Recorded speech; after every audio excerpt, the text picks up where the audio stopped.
Bonjour à toutes et à tous. Donc l'Afrique sera-t-elle la Chine de demain? Donc c'est comme ça que s'appelle toute la partie consacrée au développement de l'initiative Une ceinture, une route sur le continent africain et le sommet du FOCAC dont a parlé Madame Larouche, le forum de coopération sino-africain qui a eu lieu le 5 septembre à Beijing, a été l'occasion de célébrer justement la coopération gagnant-gagnant mise en place par la Chine en Afrique depuis le début des années 2000. Et vous voyez cette photo impressionnante qui a beaucoup impressionné l'Europe avec le président chinois ainsi que tous les dirigeants des 53 sur 54 pays africains. Et on peut dire que le sujet commence à passionner en France, je dirais le sujet commence à passionner et à inquiéter. On peut lire par exemple dans un article des Échos, le journal Les Échos du 15 octobre, donc le mois dernier, je cite, « La France perd partout des parts de marché sur le continent africain, à part dans l'aéronautique. La tendance est observée depuis plusieurs années, note la COFAS, qui justement vient de publier une étude sur le sujet. Les parts de marché de l'exportation de la France en Afrique ont été divisées par 2 depuis 2000, passant de 11% à 5,5%. Nul ne s'en étonnera, la Chine connaît, elle, une situation inverse à celle de la France. Sur le continent africain, de 3% en 2001, sa part de marché en Afrique a bondi à 18% l'année dernière. Donc le dossier que nous présentons ici, que vous avez vu à l'entrée, n'a pas pour but de faire une démarche critique de la politique française, mais de proposer justement d'inverser cette tendance dans la coopération entre la France en particulier, l'Europe de manière générale, dans sa coopération avec l'Afrique.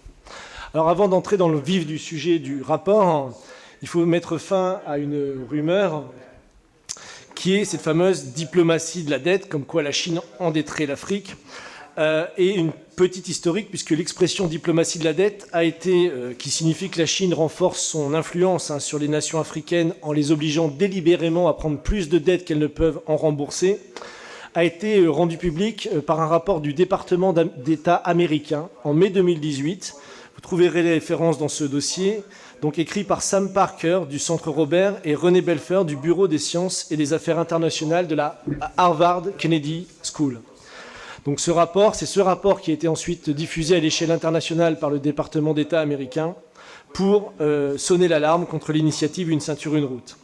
Pourtant, si on regarde les déclarations à la suite de ce sommet, au sommet de Beijing le 5 septembre, face à cette propagande occidentale, le président de la Banque africaine de développement lui-même, qui est le docteur Akinwumi Adesina, a lui-même déclaré, à la suite de ce sommet du FOCAC, « Soyons très clairs, l'Afrique n'a absolument aucune crise de la dette. Les pays cherchent désespérément des infrastructures, l'urbanisation est en marche et les marges de manœuvre budgétaires sont extrêmement réduites. » Et il a rappelé un chiffre, je pense, très important et que tout le monde devrait noter, c'est que le rapport, qui est très souvent utilisé en rapport, le rapport entre la dette par rapport au PIB de l'Afrique est passé de 22% en 2010 à 37% l'année dernière. Donc le rapport dette par rapport au PIB. Et le président de la Banque africaine de développement de souligner que ce ratio était nettement inférieur, puisque c'est 37%, comparé aux pays de l'Union européenne, où parfois ce rapport peut aller de 100 à 150% de dette par rapport au PIB, ou les pays émergents de 50%. Donc si on regarde les vrais chiffres qui ont été publiés dernièrement par une organisation britannique, donc le Jubilee Debt Campaign, qui sont les vrais chiffres de l'endettement, je passe rapidement, mais les paiements de la dette extérieure des États africains ont doublé, certes, en 2 ans, passant de 5,9 des revenus des États à 11,8, mais que 20% seulement de la dette extérieure des États africains est due à la Chine, et contre 32% vis-à-vis de prêteurs privés et 35% aux institutions multilatérales telles que la Banque mondiale, le FMI, le Club de Paris et les entreprises privées. Aussi, à noter quelque chose de très important, c'est les secteurs d'investissement, puisque les États-Unis, comme vous le voyez à droite, investissent 66% de ces investissements directs à l'étranger dans l'extraction minière, alors que la Chine seulement 28%, mais consacre 13% et 27% dans les travaux publics et l'industrialisation des manufactures. Donc de nombreux articles et de journaux de magazines jouent sur cette peur et n'hésitent pas à comparer ce que la France a fait en Afrique avec ce que la Chine y fait aujourd'hui.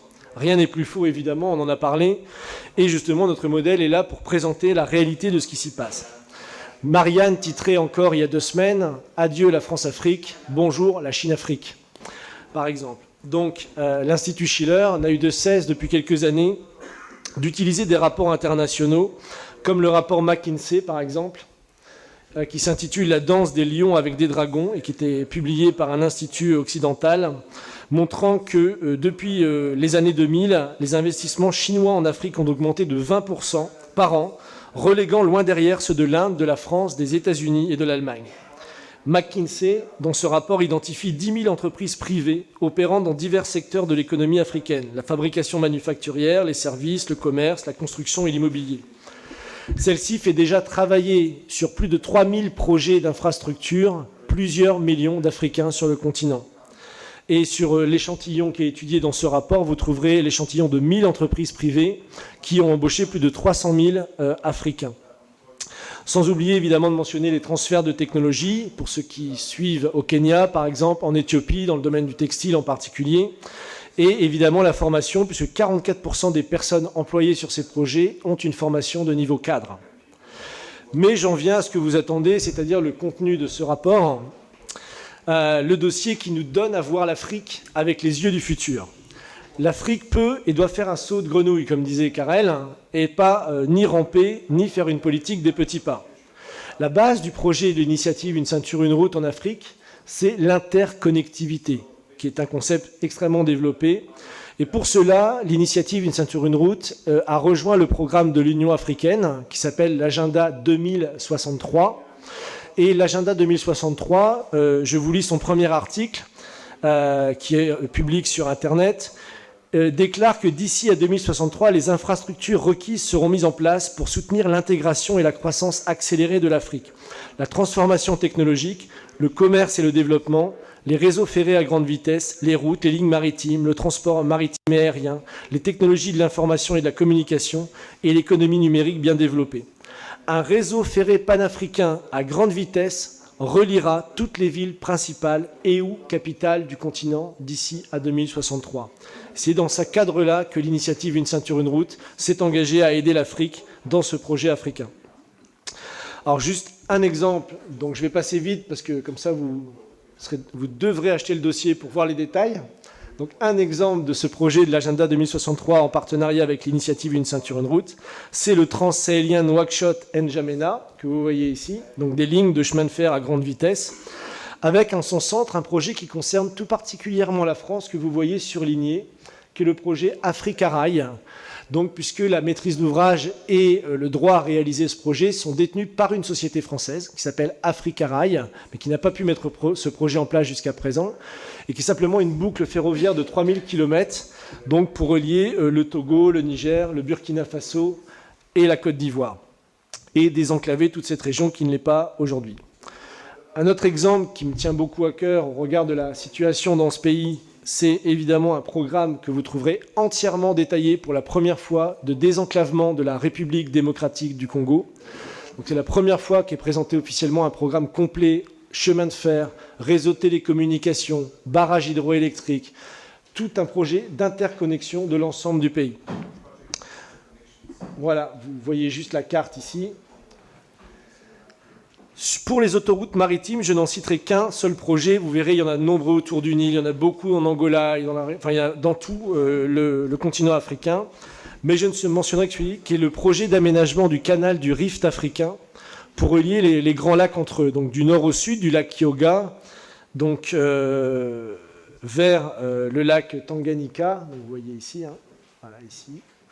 À l'est, vers le lac Victoria, puis ensuite un canal pour rejoindre le fleuve du Zambèze, et enfin créer une ouverture vers le canal du Mozambique pour désenclaver la région et faire une autoroute maritime jusqu'au cœur de la région des Grands Lacs. J'en profite d'ailleurs ici pour remercier M. José Moulanda, qui est parmi nous, qui est président du comité de soutien et de plaidoyer pour la région des Grands Lacs, et qui a participé à ce rapport et qui a chaque année organisé des conférences pour promouvoir ce projet en France avec l'Institut Schiller. Mais l'initiative Une ceinture, une route, ce n'est pas qu'un programme chinois. Ça a catalysé l'envie de développer l'Afrique. C'est-à-dire que tout le monde maintenant veut y aller. Et c'est la bonne nouvelle. Et non, pas maintenant. Je vais citer deux exemples pour terminer. Par exemple, deux exemples récents. Le 16 octobre de cette année, la République démocratique du Congo vient de signer un accord visant à construire le projet hydroélectrique Inga 3 donc d'une valeur de 14 milliards de dollars. On en parlait depuis longtemps. Et ce projet sera co-réalisé en partenariat avec la Chine, qui s'était proposé dans le cadre de l'initiative Une ceinture, une route de réaliser ce projet, mais avec une deuxième société qui est une société espagnole, donc qui est la société ACS, vous excuserez mon accent, Actividades de Construcción y Servicios. Donc ils ont signé un partenariat conjoint comme Madame Elga l'a proposé, Madame Larouche, donc une joint venture, une coopération d'investissement en pays tiers pour le développement de la région. Donc, et le lendemain, le président de l'Ouganda, le président M. Museveni, a inauguré, comme vous le savez peut-être, le nouveau pont de Jinja, donc de 520 mètres de long, qui est le 5e plus long pont d'Afrique aujourd'hui. Et donc c'est un ouvrage très important puisqu'il permet l'acheminement des importations et des exportations entre l'Ouganda et le Kenya, où justement on mentionnait le train qui a été créé entre Nairobi et Mombasa et qui permet justement une autoroute qui permet d'aller jusque la côte. Donc, chose intéressante, c'est que ce projet a été réalisé et financé à 80% par le Japon. Et lors de l'inauguration, le ministre des États aux Affaires étrangères, Masahisa Sato, était présent et était construit par une entreprise japonaise et une entreprise de Corée du Sud. Donc on voit que maintenant, les pays vont là-bas pour investir dans des grands projets d'infrastructure. Projet qui a permis quand même de créer 800 emplois, dont 90% dans des populations locales, pour une durée de 4 ans. Enfin, je montrerai juste l'image, puisque Madame Larouche en a parlé, qui est la fameuse signature du contrat entre la Commission du bassin du lac Tchad, la société chinoise Power China et l'entreprise Bonifica pour la création du canal et le transfert d'eau interbassin entre la région du Congo, ici, la création de barrages hydroélectriques en Centrafrique pour la revitalisation du lac Tchad et le développement d'une zone agro-industrielle. Bref, ce n'est que 1/10 de ce que vous trouverez de ce rapport que je vous ai présenté ici. C'est très court, je n'ai 10 minutes. Mais l'Afrique, également, il y a une très bonne partie sur l'ère du spatial. Vous savez que l'Afrique est rentrée dans l'ère du spatial. Plus de 8 pays, déjà, 4 pays ont lancé des satellites, etc. Et en particulier, la France pourrait jouer un rôle très important, puisque dans l'aérospatial, les pays africains sont très demandeurs pour qu'on les aide à développer des satellites qui peuvent servir. Le Kenya, par exemple, vient de développer un satellite pour repérer les mouvements massifs d'éléphants, par exemple, quand il y a des braconneurs, donc ce qui les permet d'identifier quand il y a des mouvements de masse et pouvoir intervenir contre les braconniers, etc. Donc ça peut servir à tout ça. Et je conclus en disant que l'initiative Une ceinture, une route, c'est une chance pour la France en particulier et pour l'Europe. Et avec ce dossier, les décideurs, les entrepreneurs, les investisseurs français et européens ont clé en main toutes les perspectives de développement pour le continent africain dans les 40 prochaines années au minimum. C'est une occasion unique pour notre pays de repenser sa politique africaine et de mettre en place un grand ministère de la coopération, du co-développement et de l'intégration qui utilisera, comme ça a été proposé, le fonds d'investissement franco-chinois en pays tiers qui a été créé en 2016 par la Caisse des dépôts et consignations. Il est temps de voir l'Afrique avec les yeux du futur et ce dossier est là pour vous aider à le faire. Voilà, merci à vous.